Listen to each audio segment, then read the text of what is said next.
bagimu.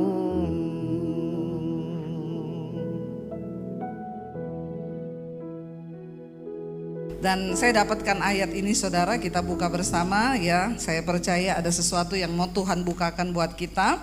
Pengkhotbah pasal yang ke-6. Pengkhotbah pasal 6 ayat 1 sampai ayat yang ke-6. Ada suatu kemalangan yang telah kulihat di bawah matahari ya. Pengkhotbah 6 ayat 1 sampai 6. Kalau ada kita baca sama-sama yuk.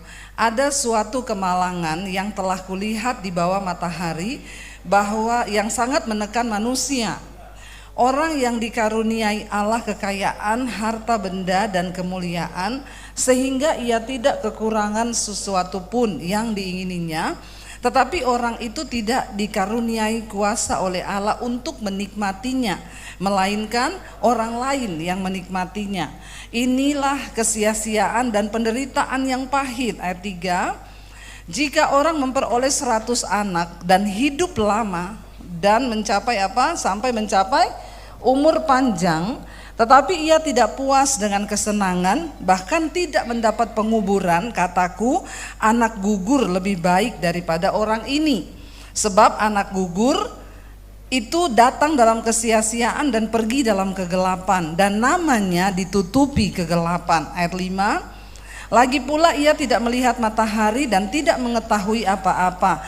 Ia lebih tentram daripada orang tadi. Ayat 6. Biarpun ia hidup 2 kali 1000 tahun, kalau ia tidak menikmati kesenangan, bukankah segala sesuatu menuju suatu tempat? Sampai di situ. Bapak Ibu, ternyata apa sih kebahagiaan dalam hidup kita ini adalah ketika kita diberi karunia untuk menikmati. Ketika kita bicara tentang karunia menikmati, jangan berpikir oh yang enak, punya harta banyak, ya menikmati, ya bisa naik bisnis kelas menikmati. No saudara. Dan apa sih arti hidup? Arti hidup yang sesungguhnya adalah ketika kita bisa menikmati, bukan cuma suka tetapi duka.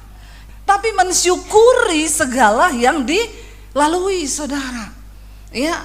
Ternyata orang yang paling bahagia di dunia ini bukan orang kaya, tapi orang yang dikasih Tuhan karunia menikmati. Bukan cuma menikmati yang baik.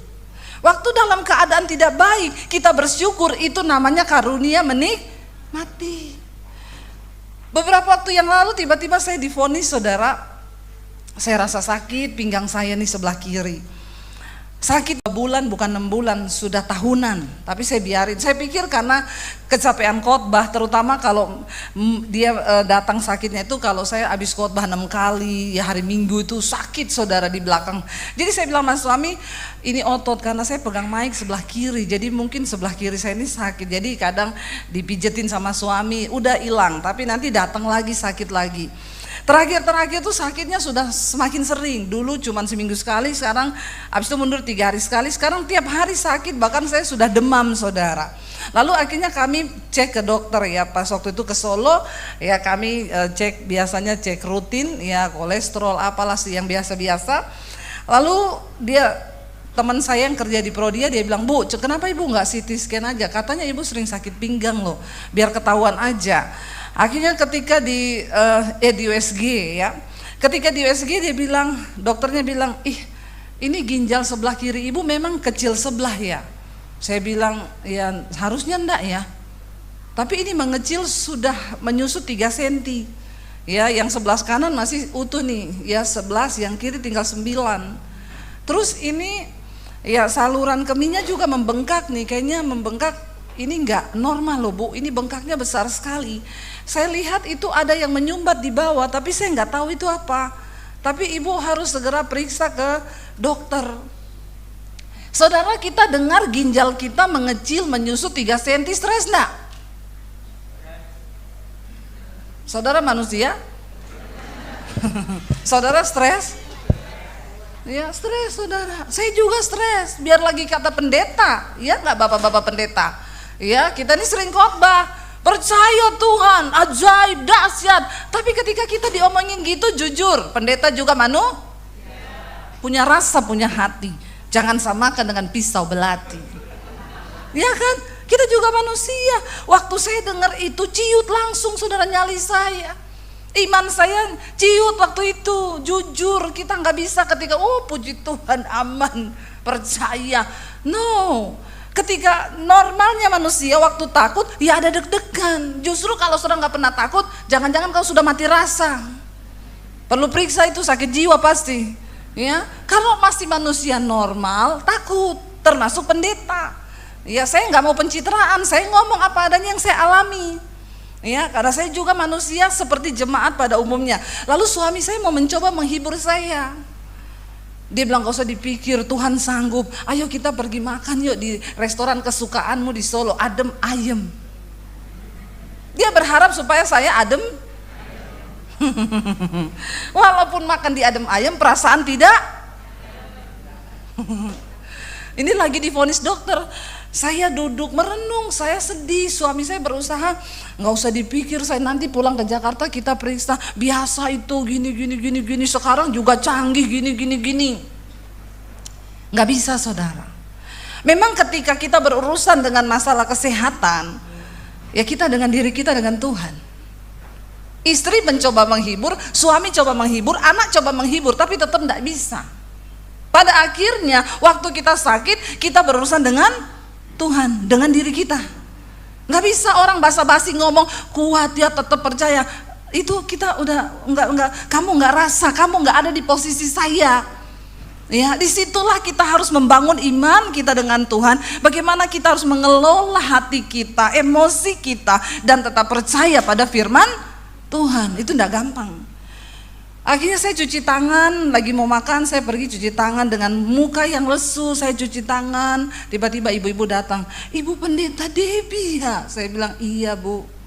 Aduh Bu, puji Tuhan ya ampun bisa ketemu kayak mimpi.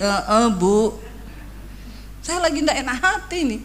Kenapa Bu? Aduh Bu Debbie, saya mau berterima kasih ketika saya mengalami pergumulan yang berat banget. Tiap hari saya dengerin khotbah Ibu, sehari sampai 6-7 kali saya putar khotbah Ibu. Dan Ibu tahu apa yang terjadi? Saya itu kayak orang hilang ingatan. Saya gak ingat masalah saya Bu. Tahu-tahu selesai. Saya kaget waktu dia bilang begitu. Dalam hati saya bilang, saya juga mau hilang ingatan Bu. Tapi bagaimana caranya? Ya, itu saya kayak ditampar loh saudara. Saya seperti ditampar. Loh orang diberkati dengan khotbah saya. Dia hilang ingatan, gak pernah ingat masalahnya. Dia cuma dengar khotbah saya tiap hari, dia dikuatkan sampai akhirnya dia mendapat jawaban. Tapi saya tidak begitu. Saya hari ini lagi down. Dia tidak tahu. Lalu dia enak banget. Ayo Bu kita foto ya. Ayo foto. Lalu saya duduk, saya bilang sama suami saya, Tuhan itu piye yo? Itu loh ibu-ibu itu loh cerita. Dia hilang ingatan dengar khotbah saya. Dia lupa masalahnya dan dia dikuatkan sampai akhirnya Tuhan menjawab. Saya bilang sama suami saya, aku yo mau loh hilang ingatan ini.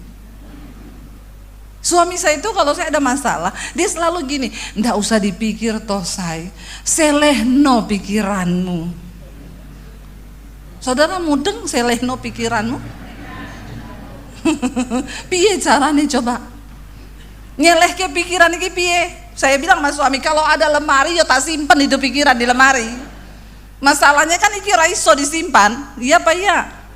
Ya, ini kan melekat di kepala toh. Kita kan nggak hilang ingatan toh.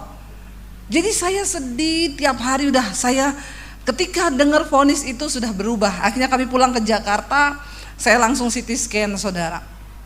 Begitu CT scan dokternya bilang, waduh ini ada batu yang menyumbat di bawah sudah di saluran kemih ibu dan air udah gak bisa keluar. Makanya ginjal ibu ini terendam air sehingga dia sudah menyusut. Ibu ini bukan penyakit 6 bulan 1 tahun, ini lama loh. Iya saya bilang bertahun-tahun udah saya tahan. Iya, saya masih berharap ada mujizat. Setiap hari ada mujizat. Jadi dok bagaimana ini dok? Ya harus segera ditindaki dok, saya seminggu lagi harus berangkat ke Israel, saya bawa rombongan. Atau jangan operasi dulu saya bawa obat. Saya enggak berani ibu-ibu berangkat ke sana. Takutnya di sana ibu anfal itu akan semakin parah. Ibu biaya berobat di sana berapa? Ya, dan ini ibu bukan orang sana, bagaimana caranya? Jadi gimana dok? Lalu dokternya mulai kasih saya, ini begini bu, ini kan nanti harus dioperasi, ya, karena batu ini hampir 3 cm, dia sudah tidak bisa keluar normal, nggak bisa, biar mau diapapun tidak bisa, kecuali masih 1 cm, di bawah 1 cm itu masih bisa keluar. Ini hampir 3 cm batunya ibu, udah 2,9 berapa. Jadi harus dioperasi. Kalau ibu mau berangkat ke Israel, nih berarti ibu masuk hari, saya bilang hari Minggu saya masih ada pelayanan. Ya udah berarti Minggu sore habis pelayanan bisa. Ibu operasi Senin, Selasa keluar, Rabu kan Kamis berangkat ke Israel. Tapi kalau operasinya biasa, itu harus dibelah dari belakang. Ibu nggak bisa kemana-mana. Ada sekarang baru bu alatnya, pakai teknologi AI. Tidak ada luka, ibu bisa langsung berangkat ke Israel. Tapi harganya juga AI. Saya bergumul saudara. Saya share beberapa hamba Tuhan, mereka bilang, bu beriman. Ya, ibu pendeta. Malu saya, karena setiap malam di mesbah doa saya baca, bu shalom saya mau bersaksi, wow Tuhan dahsyat, saya nih divonis dokter harus pasang ring, tapi tiap malam saya ikut mesbah doa ibu, ketika ibu berdoa buat yang sakit saya tumpang tangan, dan puji Tuhan ketika mau dipasang ring, dokter lihat ringnya sumbatannya hilang. Setiap malam saya baca begitu-begitu. Ibu saya ada batu ginjal, dokter bilang harus operasi, tapi saya berdoa, saya imani, saya tumpang tangan, waktu mau dioperasi dokter bilang batunya hilang. Kan kita sering dengar yang begitu kan saudara. Saya ini hamba Tuhan yang membaca kesaksian jemaat yang ngomong ketika Ibu Debbie berdoa di mesbah doa untuk yang sakit, saya imani. Sekarang Tuhan sembuhkan. Lah saya nih Debbie Basir, yang sering orang bilang sembuh karena ikut dengan doa saya. Saya itu sempat down loh saudara sama Tuhan. Saya bilang, Tuhan, dalam nama Yesus saya masih menggerakkan iman saya sepenuhnya. Aku percaya dalam nama Yesus ini batu keluar akan menjadi kesaksian yang besar. Di toilet, di dapur, di WC saya doa terus saudara. Tapi enggak bisa. Satu kali saudara ketika, masa iya sih Tuhan saya harus dioperasi, udah mau besok ini, mau besok, masih dua-dua hati, nggak usah ya. Suami saya bilang, ya kalau dokter bilang itu nggak apa-apa juga loh, operasi nggak dosa kok. Ya bukan, masa Tuhan itu kan sama dengan Tuhan orang-orang itu yang bersaksi. Saya berdoa saudara, dalam satu perenungan ketika saya berdoa saya bilang, Tuhan kenapa saya harus dioperasi? Tuhan kan bisa ambil batu itu kan. Lalu Tuhan tuh ngomong begini, mujizat yang terbesar itu bukan waktu ada batu hilang, itu biasa. Mujizat yang terbesar ketika engkau mampu melewati proses itu dan engkau tetap bersyukur. Itu mujizat yang besar. Amin saudara. Karena waktu masih kanak-kanak ya bisa saudara, Tuhan melatih orang tuh beda-beda sesuai imannya. Ketika engkau ada di meja operasi, engkau merasakan ketakutan dan engkau bisa melawannya dan engkau bisa bersyukur, itu mujizat yang terbesar. Karena engkau mengalami proses itu. Supaya kamu juga tahu, merasakan kalau ada jemaat telepon, bu saya lagi di meja operasi, doakan ya bu. Kadang kita pendeta cuma, oh iya udah bu tenang, percaya ada Tuhan Yesus. Ya enggak? Tapi ketika kita melewati sendiri, kita tahu perasaan jemaat itu, oh seperti ini loh. Lihat mesin operasi, lihat kamar operasi, lihat dokter, kita disuntik masuk ke dalam situ. Aduh itu benar-benar nggak ada yang bisa wakili. Saya tahu suami saya di luar juga tegang, tapi kita sendiri di dalam itu berurusan dengan Tuhan. Dan disitulah iman kita dituntut. Amin saudara. Bagaimana kita bisa tetap menikmati semua proses itu dan berkata, Tuhan engkau baik. Saya nih begitu injak rumah sakit, darah saya 155 terus per 100. Biasanya 80 per 60. Ya 100 tuh paling tinggi, 120. Begitu injak rumah sakit 155 terus. Dokter bilang, ibu ini ada darah tinggi. Tidak pernah dalam sejarah dok saya darah tinggi. Kenapa ini darah ibu tinggi? Ibu besok mau dioperasi, gak boleh begini. Ya saya juga maunya begitu. Tegang saudara. Ya tegang, tiap menit dokter masuk periksa darah, ambil ini ambil itu. Bagaimana gak tegang kita? Belum mikir biayanya AI. Tegang gak? Tegang saudara. Suruh turun darah itu setengah mati. Malam-malam suami saya temenin saya tidur di ruangan. Dia bilang, "Say, udah pokoknya percaya Tuhan." Iya, saya nggak bisa tidur. Suami saya, ya saya nggak bisa salahin dia. Dia tidak merasakan seperti yang saya rasakan. Malam itu saya putar YouTube di rumah sakit, di TV itu saudara. Saya putar sendiri mesbah doa saya. Saya ikut nyanyi saudara, ya. Saya ikut nyanyi, segenap hidup, segenap nafasku jadi persembahan di atas mesbahmu. Saya mulai mencucurkan air mata. Saya mulai berkata, Tuhan, hidupku ini milikmu. Apa yang harus aku pertahankan dengan hidupku? Aku bersyukur buat semua proses yang Tuhan izinkan terjadi. Saya bersyukur, Tuhan, terima kasih. Lalu di situ hati saya mulai tenang. Saya ikut penyembahan, saya putar terus saudara, saya nyanyi, saya memuji Tuhan. Akhirnya besok operasi, yang dokter bilang hanya 1 jam, jadi 4 jam. Ya, tapi puji Tuhan akhirnya ya baik, saya keluar dari rumah sakit. Ya 1 hari keluar dan lusanya udah berangkat ke Israel. Pas berangkat ke Israel lupa obat saudara. Wah benar-benar dokter bilang ini yang paling penting, jangan ibu lupa obat anti sakit karena itu akan sakit. Karena ibu itu bawa selang di dalam ginjal ibu, ditaruh selang sampai di saluran kemih. Itu di dalam badan ibu loh, 1 bulan baru dicabut. Saya lupa obat. Puji Tuhan di Israel tidak ada sakit. Ya, saya jalan turun naik bus nggak ada apa-apa saudara. Sampai orang bilang, ibu ini kan kemarin dioperasi kan? Tapi Tuhan sembuhkan. Saya baru mengerti tentang yang namanya karunia menikmati. Karena Tuhan bilang percuma orang umur panjang, dia hidup 2000 tahun pun sekalipun, kalau selama hidup tidak dia bisa menikmati semua hal yang Tuhan izinkan terjadi, maka lebih baik anak gugur daripada orang yang hidup yang tidak bisa menikmati segala hal yang Tuhan izinkan terjadi. Mari kita belajar bersyukur saudara. Sebab menikmati itu bukan hanya menikmati yang baik, kita mengucap syukur dalam hal yang tidak baik, itu pun karunia menikmati. Saya ini sudah mengalami banyak hal dengan Tuhan berjalan. Ya, dari awal saya terima Yesus, diusir dari rumah, nggak punya uang, perih, pahit, dikejar debt collector, semua sudah. Tapi hari-hari itu ada suara yang bilang gini, kamu belum pernah merasakan berada di meja operasi, kamu belum pernah mengalami masalah kesehatan. Saya tengking itu suara, dalam nama Yesus saya tidak mau Tuhan. Tapi tiba-tiba saya harus mengalami itu. Hidup ini bukan cuma soal kau tengking menengking.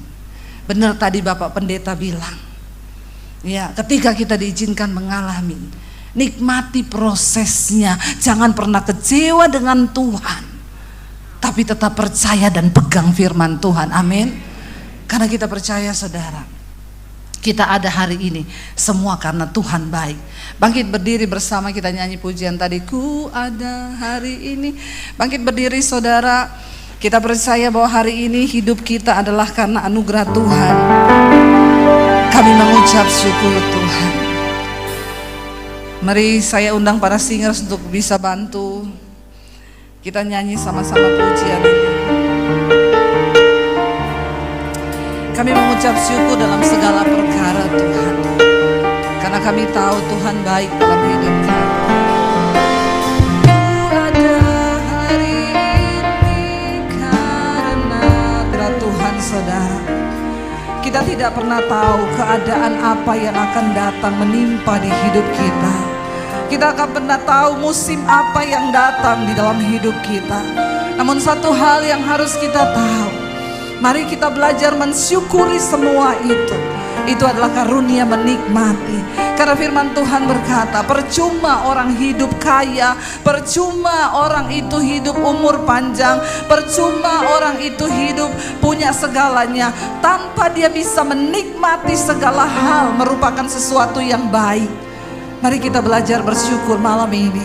Hari ini setiap kami juga Tuhan, kami mau menerima karunia menikmati itu dalam hidup kami. Bukan hanya dalam keadaan yang baik, di saat keadaan tidak baik sekalipun, kami tetap mau bilang Tuhan itu baik bagi kami.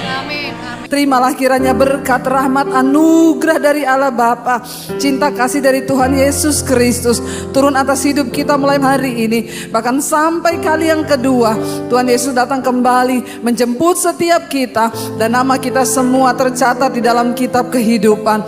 Di dalam nama Tuhan Yesus Kristus, kita semua yang percaya diberkati, disertai Tuhan. Mari katakan bersama, amin, amin, amin. Hatiku selamanya ku cinta.